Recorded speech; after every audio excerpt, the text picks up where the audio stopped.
Okay, so this will be a feedback slash critique for. Oh my god, I'm losing it. For Whitetiger2k20. 2k20.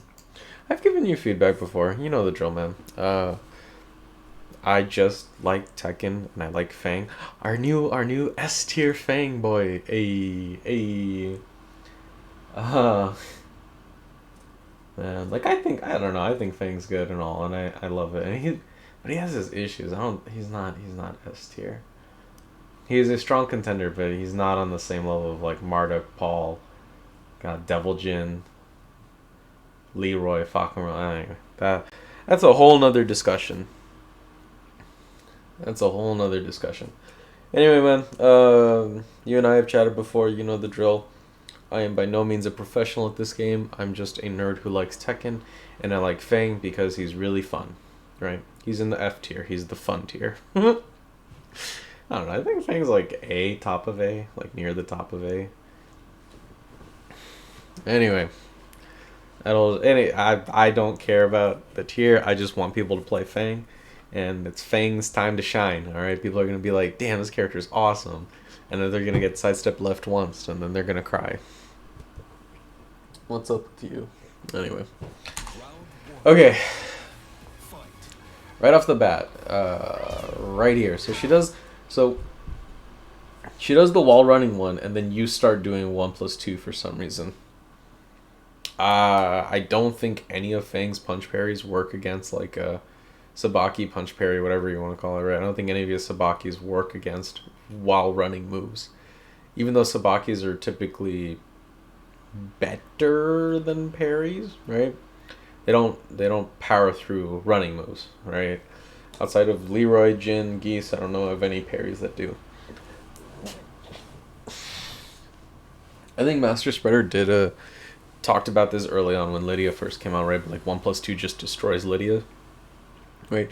Specifically, the spamming Lydias that really love their strings and whatnot. But you have to be very judicious with it. You can't just keep applying this move. Lydia's toolkit, like punishment kit, is fan fucking tastic, right? I don't care what anybody says. Very few people would even argue that point anymore. But anyway, she's got a 12 frame knockdown or 11 frame force crouch if she wants it, right? And neither of those are fun places to be. So you have to be very judicious in how you apply that move. You can't just spam it. I'm not saying don't use it, but I'm saying first gather more information on your opponent and then time it accordingly, right? If you just do 1+2, 1+2, when you could have been doing other ways to develop pressure or develop your game plan or condition your opponent, you're actively hurting yourself in the long run, right?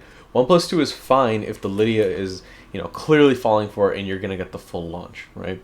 But if you're just spamming a -12 move in their face, you're risking just getting punished, and two, you're not developing your game plan. You're not adjusting to your opponent and trying to set up something. Let's say, for example, you're doing 1+2, right? As opposed to doing a bit more down back 3 in fishing for a counter hit. And then even if you don't get the counter hit, one, they're not very likely to be stand blocking because they'll be rushing in. But they're very, they start being wary of down back 3. They're like, oh shit, I gotta watch out for that, because they're gonna be on the lookout for the punish, right? So just be very careful with spamming like these power moves and stuff, because you have a variety of moves and you need to really increase the variety of moves you're using with Fang.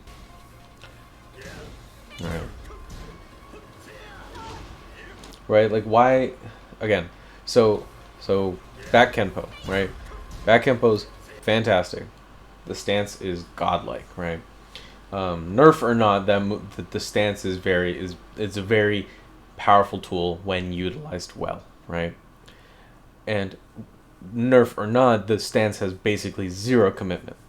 So don't press a button from Kenpo, right? Unless you're very certain of the whiff punish, or you're just dead certain the opponent's gonna run into it.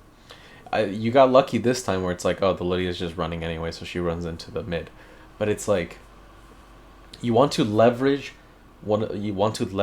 Fang's strengths as best as you can, right? The first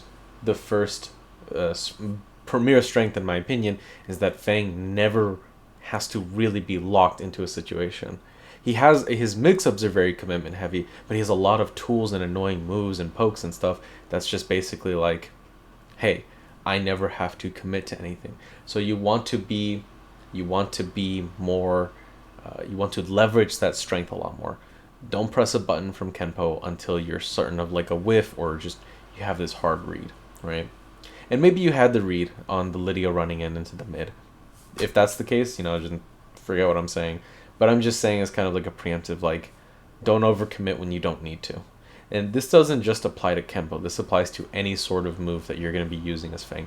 Don't overcommit to 1+2. Don't overcommit to, down back 3 or quarter circle forward 2 or forward forward 2. Any of these big power moves, right? Down back 3 is like a little bit less than this. It's not that huge commitment. Like, it's like, yeah, it's launch, punish, one block. The shit's an unseeable low, right? Like, if you're being predictable with it, that's your fault. That's not the move's fault. But yeah, that's a whole different conversation. Right, and so this 4-3, the 4-3, right, that could have been, core circle forward 1+2. That could have been core circle forward 1, because if they're just stand blocking, they're not going to be blocking low, right? Again, moves that achieve a similar purpose, right? That you are taking your turn, forcing, or they go for a similar thing, right? If you do 4-3, it's like, okay, well, I'm just going to take my turn now and press a button on my opponent and hope they press something. But at this situation, what is this? You hit them, they block.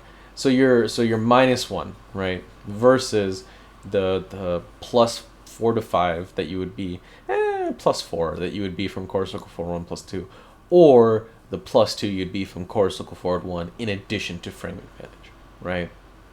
The idea is you are using another move that works the same way in the same situation you're in, right? Because, God, 30 frame startup, dude. Like, you have plenty of time to do other things. But more importantly, those other things are very less commitment heavy, right? Like, it's a lot harder for the opponent to sort of just sidestep by accident and avoid core circle forward 1 than it is, say, for a -3. Is it possible? Sure. But it's a lot less likely to happen, right? Again, Feng's got a lot of crazy moves, but in situations where you can use a clear upgrade to the current move you're using, opt for those, right? Use more core circle forward 1+2. Use more core circle forward 1, because they will lead. In the similar situations you're in, where the opponent's not really sidestepping a bunch, the opponent is most likely going to block or eat the move, right?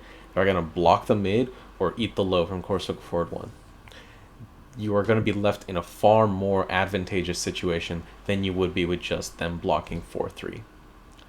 Now, it doesn't have to be specifically those moves, but it's just, an example to showcase my point. It's kind of like, be more aware of the situations and where you're pressing these buttons. Why are you pressing these buttons, right? What do you gain from the opponent blocking 4-3, right?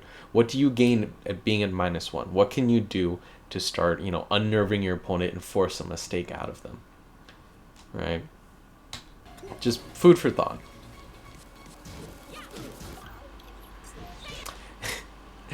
Okay, so here's the thing, right? This is an annoying ass low. I like it a lot. I think the move's silly fun, right? Down 3-1 from Lidia, that down 3 low, just in general, is really stupid.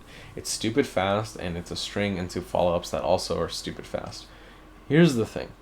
There is no mid from that low, right? There's no... You eat or block that low, if you block it. Even on hit, right, you just duck immediately, and there's no follow-up that Lidia has from that low, besides just kind of not doing the follow-ups and then going for mid later. That will punish you for doing that, right? So you have to be very careful. Just keep in mind that these techniques, right, it's like, oh, you can evade it with a crouch after you get hit by the low. This is true, but Lidia is a Tekken 7 DLC character, right? So that means she just gets fucked up whiff recovery for no apparent reason, because this is fun and engaging gameplay. Thanks, Bamco. I'm saying this as someone who really enjoys Lidia and likes playing her. The whiff recovery and the block recovery on some of her moves is fucking stupid. There's nothing engaging or interesting about that design. I don't know. Whatever. That's a whole different. This whole video is just gonna be me ranting about just dumb bullshit. Buff Paul. Well, that'll get me. No, don't buff Paul. Just set the world on fire. Buff Paul. Give me Lidia down back 3 clean hit on Demo Man, please, Bamco. I will sacrifice my firstborn child for this. Oh, I had a little too much sugar today. Anyway. So just keep in mind that you're going to have to be very careful with the recovery of down 3-1. The move is very annoying to whiff punish properly, right? You might get like a wall standing 1, you might get like a wall standing 4, but talking about like a launch punish is it's going to require practice and a good reaction, so more practice. Just heads up for the future. Okay. Okay, so this is the thing you also got to be careful. So 1-1 is blocked. The Lidia should be doing her own 1-1 against you, but she doesn't punish you. Fine. Why go for the 1-1 again? Right? What is your game plan here? The Lidia is pressing a lot of buttons when it's her turn, right? When she's trying to rush you down. But when it's her turn, or when it's your turn, and she's like blocking stuff, she's not really trying to interrupt you too much, right?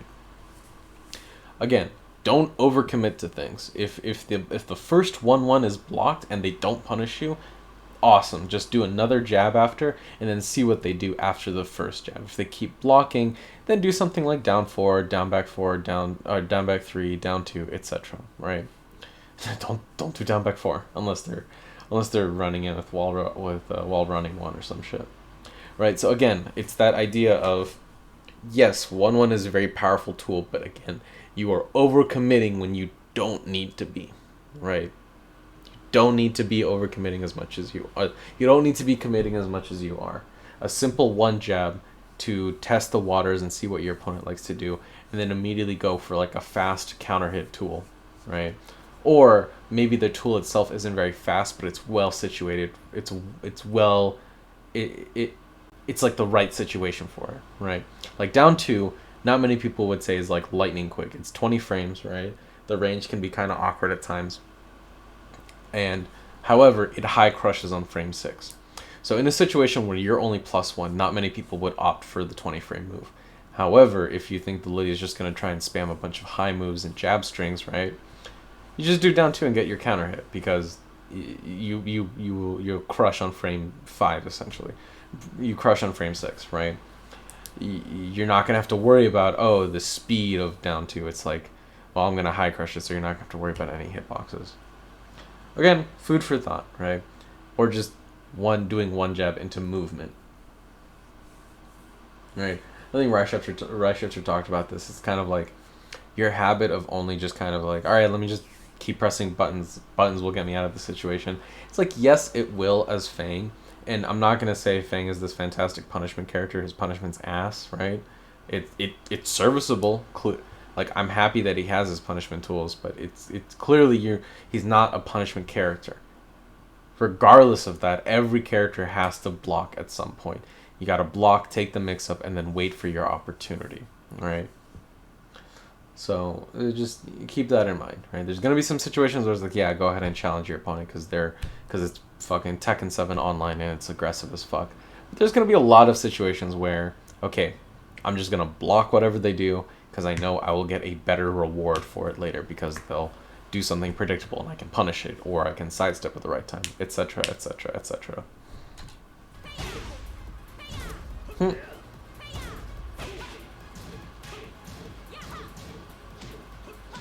Is that? How minus is that? Oh, 10 frame. Yeah, you should 1-3 that.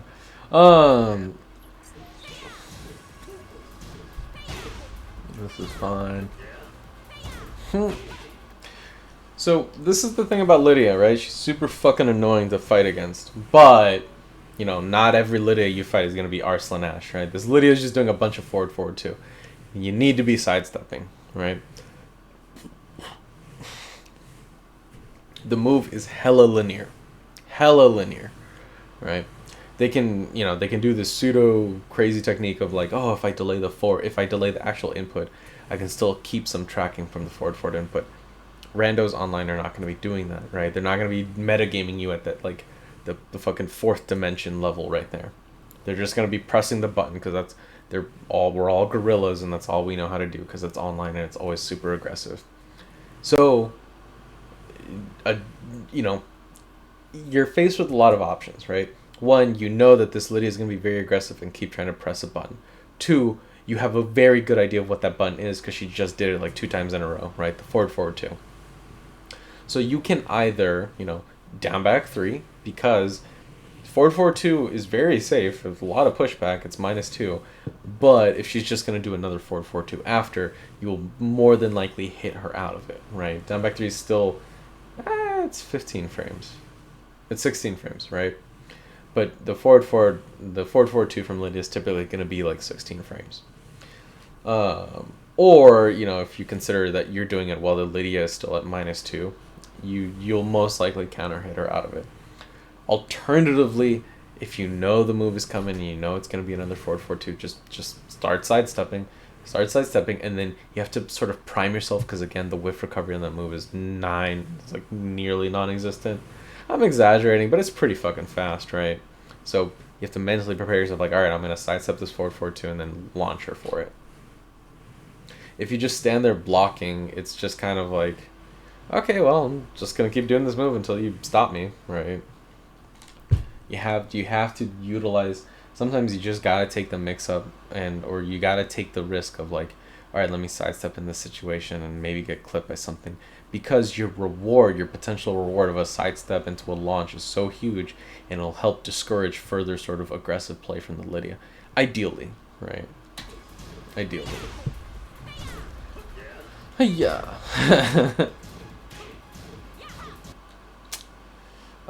Ignoring the punish again. So you get, what you get? You get. Okay. So you get 1-2, which is fine, into down forward 1, which is blocked in your neutral, which is all fine and dandy. Again with the 1-1, right? Again, it's like the opponent's clearly, even though the opponent is kind of aggressive and is kind of trying to like rush you down, they're clearly not pressing into your counter hit tools. So you have to keep that in mind. After like the third or fourth 1-1, you gotta stop and vary up your game plan, right? You gotta stop overcommitting to this stuff. Oh, is that why she tries to punish? She goes, oh, that's so interesting. She was just late on the punish. Nice. Nice. Oh, shit.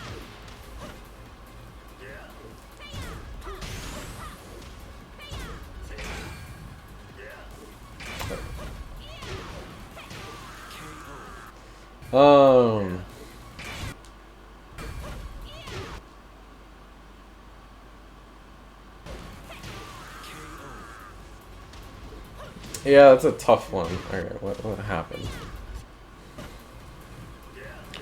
So you start doing 4-4-2.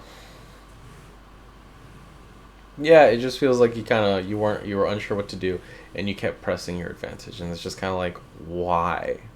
All right, let's take a look. Let's think. Oh, I need some water.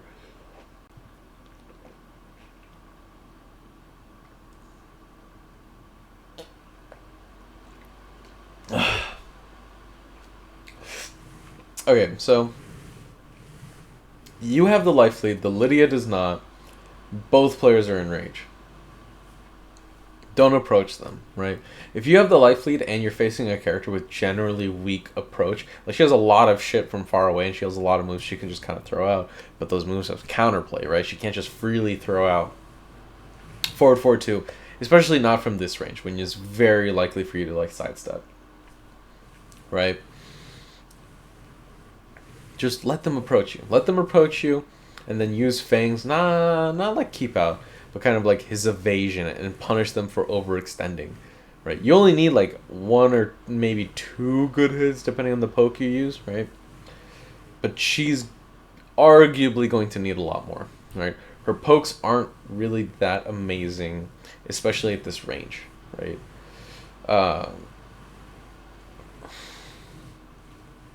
Yeah, it just goes into like that whole, all right, you are throwing yourself at this opponent for no discernible reason, and you need to focus more on trying to wait for an opportunity of like, okay, if I just wait a little bit, this person's gonna overextend, and then all of a sudden I get an easy opportunity for, down to core circle forward 1, down back 3, any of your like chunky pokes. Down back 3 is not that chunky, but you know what I mean, right?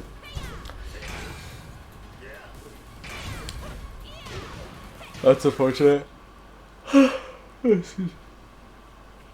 Yeah, if she does the rage drive, it's basically just a guaranteed mix-up from her. She's like +7. You don't want to press anything. Maybe up forward 2. Maybe. Because, what is that? Cat foot 2, CF2, 4. Like the big-ass, like, axe kick. I love that move. The shit's linear as fuck. So you just gotta be very careful.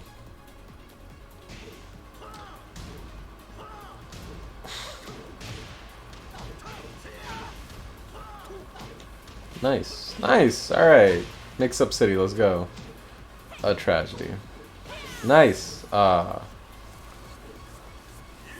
you got the right idea. You're like adapting. Yeah, nice. See, exactly. She's just gonna jab you and shit. Just high crush that shit.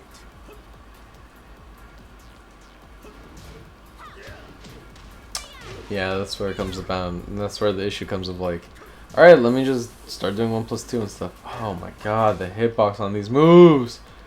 Yeah, dude, S tier hitboxes right here. S tier hitboxes. That being said, I don't disagree with your decision. You need to utilize these moves. Yeah, just maybe discourage the sidestepping first. I think it was just an unfortunate timing. Like Lidia wasn't sidestepping a bunch that much. Like you were doing forward 1+2 in her face, and she just did fucking nothing, right? So I don't think you were in the wrong. It was just kind of like oh, this Lidia. Just remember that this is a 3D game. And it was an unfortunate timing thing. Okay, so after like the second whiff, right? After you're like, alright, I whiff once, whiff twice, don't go for the third move, right? Just clearly the Lidia at this point is like, wow, a 3D game. What a wonderful discovery. I'm playing in a 3D environment, right? So you just gotta wait it out. Let yourself realign, or at worst, if you really need a move to do, you do like back 4, which I don't think will reach because the range is ass, but like down back 3 at worst because the move is basically homing, right? So just kind of just pick your moves a bit better, right? Or again, as Shifter mentioned, it's just kind of like just keep it basic. If you whiff twice in front of their face and they're not punishing you, just be happy you didn't die and just be like, all right, time to back to the neutral dance, right? Don't overcommit to these moves. You're just building bad habits that are just gonna basically. It's like you're putting on a highlighter vest and waving those like glowy sticks, right? And just being like, hey, please whiff punish me, right? So be very careful about that. Nice punish. Hell yeah. Fuck that string. Oh no, baby. What is you doing? What is you doing?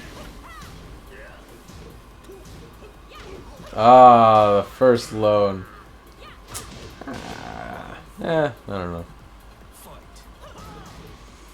Okay, so actually back up. So first low in existence, and she low parries it, right? That is in okay. It's this is tough. This is a tough skill. This is a tough skill to develop, right? But that's sort of like in the moment analysis. All right, 1, you just got low parried and died. That fucking sucks. Analysis over. No, the thing to consider is that like she went for the low parry as opposed to just blocking, right? Both situations would have died. You would have died instantly. However, one of the situations has counterplay to it. If she's going for low parries, she's not ready to block or do anything about core circle forward 1, right? So just it's food for thought in the future. It's like, okay, well my opponent's opting for low parries because they're bad. They're like, oh man, low parry. I'll just low parry him to existence. It's like, okay, low parry, a launch punishable move. Be my guest. I'm just talking shit. Just kind of be aware, like, okay, so she's gonna opt for low parries. I have a literal low that blows that up, right? Low blow. So just keep that in mind. Stuff, food for thought for the future. But also rip.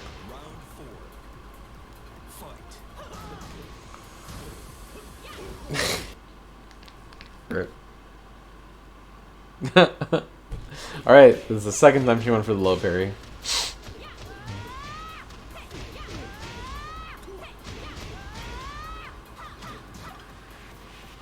I'll punish it with a crouch. Ah, that one, yeah. Okay, so you gotta be very careful, right? Like, look at this. Oh my god, my fucking quality. Look at the screen, right? You're like, oh, it doesn't show. All right. Oh, it doesn't show.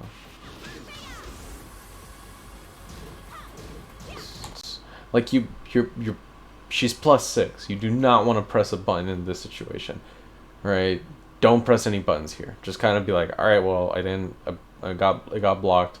Let me just not press any buttons, right? Even while standing one with 6 frames of lag on it is a 19 frame move, right? Like, that's just not gonna work out in your favor. She can literally do whatever she wants, and you will be eviscerated. She didn't press anything, right? She wasn't pressing her advantage, which is bad on her part. But just, you gotta be careful about where you choose to try and challenge your opponent and where to press buttons. Nice. Okay. We'll talk about this more later, but this should have been core circle forward 1+2, right? Her movement is very restricted. She can't backdash. She can only sidestep in one direction because I think the wall's like right in front of you guys, so she can't sidestep. She can't sidestep right now, all right? And you need to just use a lot less sort of commitments. Does she punish you? No, she doesn't because she's bad. Right, Lidia gets that fucking huge punish, right? She gets 3-2, and then just frame 3-2 combos hurt, right? You can't just be doing YOLO shoulders. You're asking to die. You are just straight up asking to die. This is a bad habit that will get you killed. It cannot be your primary mix-up until you've properly conditioned your opponent, and there are going to be plenty of games where you just never use a shoulder outside of a punishment. Because it just isn't worth it, right? Yeah. Well, we'll talk about them more later.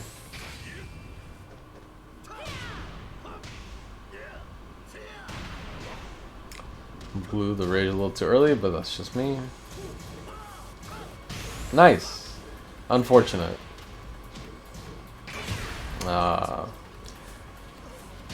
Tragedy.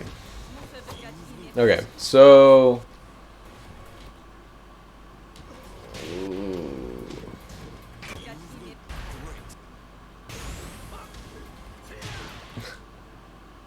so that makes me think Lidia can do the 4-4-3 stuff, or 4-4 shoulder, 4-4-3 shoulder. All right, the usual shebang, right? Neutral, punishment / matchup knowledge, combo / Oki, personal opinion stuff. Neutral. You're overcommitting to a lot of your big Hail Mary moves. These moves typically have high reward, which so I can understand the reason you'd want to be like, oh man, let me just do 1+2. Let me just do 4-4-2, and so I get a knockdown and a bunch of other stuff. But you have to play a lot more compact, right? Jabs, a down forward 1 occasionally, down back 3, down 2, right? Core circle forward 1 at most. Just kind of keep chipping away at your opponent's life bar, right? Just a lot more, just kind of like, all right, here's my simple fast pokes that have a lot of decent properties, and they're all very good moves. They're not great. Some of them are. I like down back 3. I think down back 3 is fantastic. But a lot of Feng's moves, right, are just good, not great. But if you don't leverage any of those good moves, right, then what's the point? You're just using a bunch of subpar moves, hoping for a big reward. How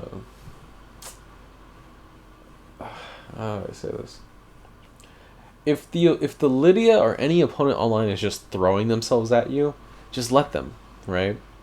You're not exactly like this fantastic punish character, but even punishments with Feng open up a lot of opportunities that you normally wouldn't otherwise get. You don't have to be a punish character to just kind of be like, well, if my opponent is going to offer me free damage, I'm just gonna take it, right? I'm not saying he's a Paul or Kazuya or whatever, or Armor King with characters with like crazy standing punishment and stuff like that, but it's kind of like, okay, the opponent is clearly putting themselves in a lot of risky situations by continuing strings, continuing risky moves with easy counter, or with strong counters. Not easy, right? You have to practice it, but she has a lot of strong counters to her moves, regardless of how spammable they are. So just be a bit more patient, be a bit more reserved, work on that matchup knowledge. And it's like, yeah, you're not going to get some crazy launch punish or whatever, but it's about like free damage you don't have to work for it, right? You are reducing the workload on yourself and punishing your opponent, right? And this is going to lead to two situations. Either A, they start getting discouraged and start, throwing everything but the kitchen sink at you, which lets you, sort of start applying your pressure in your offense. Or B, they keep doing the dumb shit and you just keep punishing them, and then you get a free win based off your opponent just handing you opportunities for damage on a silver platter, right? It there's no complex game plan that you need to apply if the answer is just wait a little bit, your opponent's gonna fuck up, and punish them for fucking up, and then you move on with your life. Rinse and repeat until they're dead. Right? That's it. That's literally, it's just a bit more patience on your neutral and avoiding all these super heavy commitments of like, let me do shoulder at the wall, right? Let me do shoulder as my primary mid mix up. It's like, this ain't it, chief. Punishment / matchup knowledge.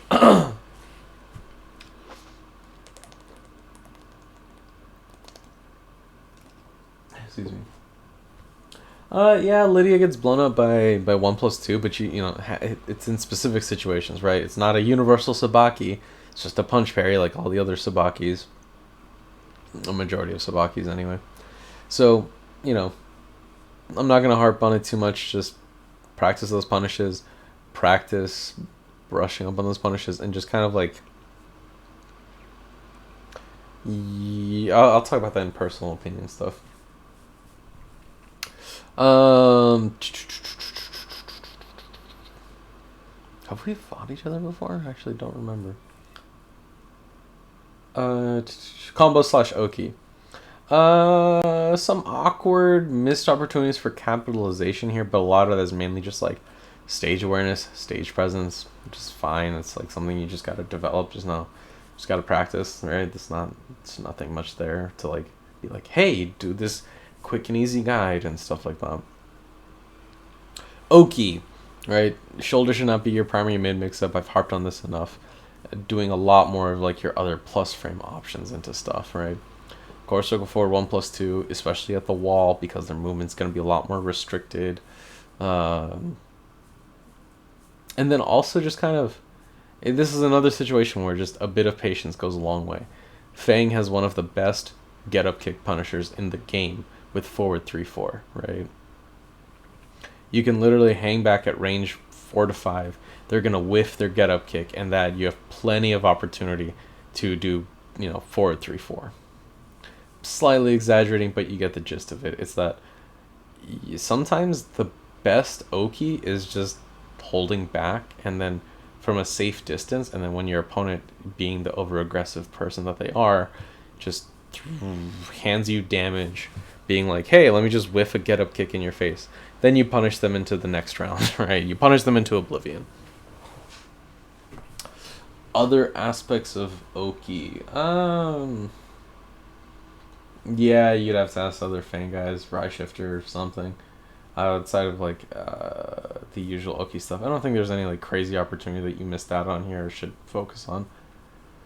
Well, that's just me. I could also just be delirious. Personal opinion stuff, right? Options that I think are neat, but your mileage may vary. Do a lot more down back 3. I'm saying this as someone who just watched you get low parried twice, both of the times you went for it. But just a lot more lows. Core circle forward 1 if your opponent's just low parrying you a bunch, right? Just do core circle forward 1. Right? It's unlow parryable. Force them to block. And then do your mids. More down 2, more just kind of like, all right, we're in an ambiguous situation. We don't know what the other person's gonna do. Just do down 2, right? Relatively hard to see low poke for easy chip damage, and leaves you like -1 on block, which is fine because you can still move around. But the more important thing is that it racks up a lot of damage. Like it's a 17 damage low. That's pretty fucking high for a low poke, right? It's obviously it's not like the godlike one of the best lows in the game, but it's like this is a solid move and you need to utilize it more. Core circle forward 1 because for some reason this Lidia thought low parrying a launch punishable move is the way to go, which means that they're not really blocking, right? Yeah, low parries have a huge reward, but if you try to low parry every single low your opponent does, you're just bad. Because a low parry requires timing and involves risk, especially because there are moves in this game that can't be low parried. Core circle forward 1, right? A blocking requires no timing. You just hold down back, and it doesn't matter if the opponent mixes up their timing or not, unless they mix it up with the move. But if they do a low, you're just gonna block it. You don't have to worry about fucking up your timing for the low parry. So focus on either mixing up your timing or just literally using lows that cannot be low parried. And then once your opponent gets the signal and they start just blocking, then you just start doing your mids, right? Other aspects of other moves that I think are cool.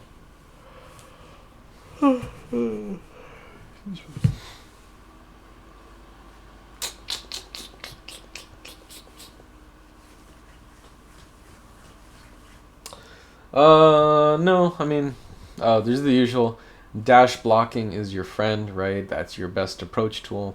But again, you don't really need to approach it because there is not a button this Lidia has met that she does not like to press, right? She's gonna approach you, she's gonna press a button, and you just need to little bit of patience, maybe some reads for a sidestep here and there, and you will just net explosive rewards. That's about it off the top of my head. Oh, you had some questions.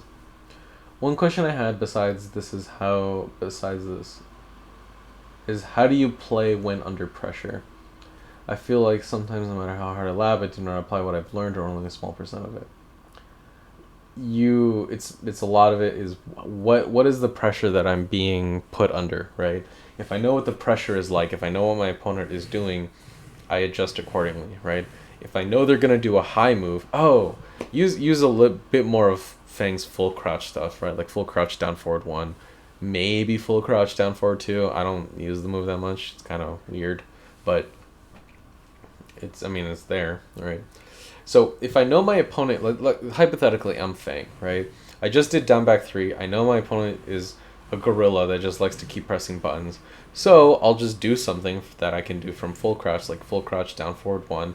And even though the move isn't like, God's gift to full crouch mix-ups, it's a high crush move with a counter hit situation against an opponent who is clearly just going to be pressing buttons because they think pressing buttons makes up for flaws in defense, right? I am betting that they're going to be pressing buttons, and I'm very likely to net the reward of a counter hit knockdown, right? Or I'm under pressure and it's kind of like, okay, well I think based on them finishing this string, I can interrupt it at this point with either a duck or a sidestep, and then I just do that, right? It's constantly getting more familiar with the situations and pressure you're put under and what are your options under that pressure. And if you have no idea what you're doing, you still have a variety of options. Experiment, right? See what works and what doesn't work out. It can be frustrating at first because you're just like, fuck, I'm just throwing everything I can against this situation and I just don't know what I'm doing. That's just a sign to hit the lab, right? If you've exhausted every possible option that you think you can do for a specific situation and nothing seems to be working out, you just got to go to the lab and figure out if like, oh, this is a legit just I'm fucked situation, or okay, I actually just needed to wait a little bit before trying out my option. It's just constantly putting myself into the fire, getting more familiar with a lot of characters, and once I'm familiar with a character, I no longer have to think too much about what that character is doing because all the muscle memory takes over, and instead I just focus on what my opponent likes to do, right? An example of this is I fucking hate Kuni, right? I despise that character, hate playing against her with every fiber of my being. I'm like slightly exaggerating. I think Kuni's OP, but that's a whole different situation. Um, but I've played against the character enough where I can start to recognize, okay, this is going to be a really tough fight. This Kuni is really good. Or, hot diggity damn, this Kuni's garbage, and I can just do whatever the fuck I want, right? Because I'm no longer worried about what options this character has. Instead, I'm just focusing on, okay, I know what options this character has for the most part. I know the majority of things I'm going to run into. Now, I just got to be on the lookout of when this specific opponent, this specific player I'm facing wants to use those options, right? Oh, every round this Kuni has started off with set 3. I guess I'll just block and launch her, right? Oh, she got block and launched once. I think she's going to do set 2 now.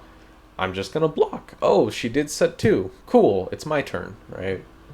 And it's really just kind of like you just practice. And you mentioned like, oh, you only apply a very small percent of it. Any non-0% of practice or knowledge being applied is more than 0. That is a victory. You can't be discouraging yourself because, oh, I didn't get my explosive like huge victory that I've been labbing for so long. Rome was not built in a day, my dude. Nobody started this game and was like, unless you came in from other games and you just have a background knowledge of fighting games, right? If this is your first fighting game and if you just start out, everybody started off at the same place, and that knowledge and the skills that you see in your face in terms of like all these matches that you might be watching, they were not gained in a day, right? Every little step towards progress is progress. Every little step forward, no matter how little, no matter how big, whatever, it's progress, and you have to be focusing on that. And it's more about how do I keep up that momentum, how do I keep up that progress, versus getting discouraged by like, oh, I only applied X amount. I can't tell you how many times I practiced Lidia's punishment kit because she's got fucking bonkers ass punishment, and then fucked up for like 10 hours all the punishes that I practiced, right? It takes time to develop these things. Like when people say Snake Edge is reactable, it's like, yeah, it is within the realm of reactable. But if the player has no idea what the fuck you mean by reactable and hasn't really practiced seeing the move, they're still gonna get got by it, right? And people don't just react to things. It's the training of like seeing that animation and then their body just taking over from hours and hours of practice.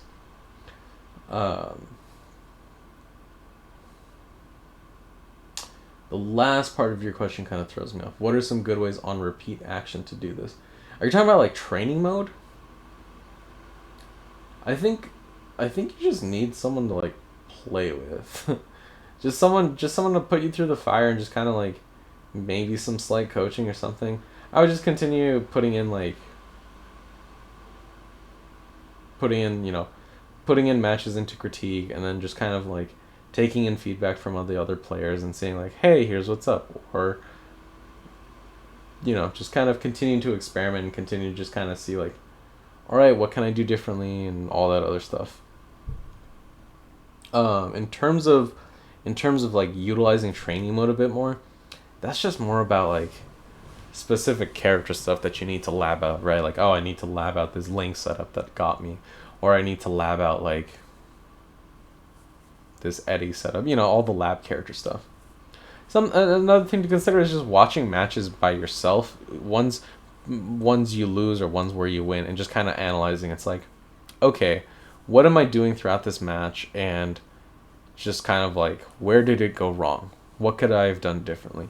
And just slowly building up that knowledge over time. All right, just keep building up that knowledge. Don't just be like, oh well, I'm not feeling any progress and I'm not showing any progress. Like, I can understand how easy it is to get frustrated.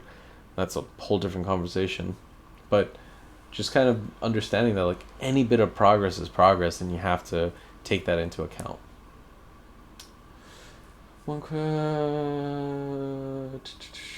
Oh, holy shit, this video is really long. Fucking, oh my god, I just love the sound of my own voice. Anyway, man, sorry, I don't mean to like take up a huge amount of your time. Those are my first impressions and thoughts on the match. It's just kind of my thoughts on good old S tier Feng. S tier Feng in general. If you have any more questions, feel free to ask and critique. Let us know. And just keep at it. Just kind of like, but try to give yourself a bit more structure in your learning. Just find specific, very specific, tangible goals that you want to work on, right? I mean this in the best possible way, right? But a tangible goal would be like, I am not going to do shoulder at the wall unless my opponent is literally ducking at my face, right? So reducing the amount of just YOLO shoulders you're doing as your primary mid mix-up. That is a tangible goal, and one that will benefit you in the long run, right? Shoulder is a very powerful move, but it's a move with drawbacks, and you just can't be throwing it out like that. But just try to focus on, brainstorming. Okay, what are some tangible goals that I fully believe that I can reach, and just build up that foundation over time, and just keep chipping away at it to build up your skills, right? Any questions you have, let me know. Yeah. It's Feng's time to shine, baby. Hell yeah. Come on, Kite. Tier lists are just whoever's winning at the time. Rip.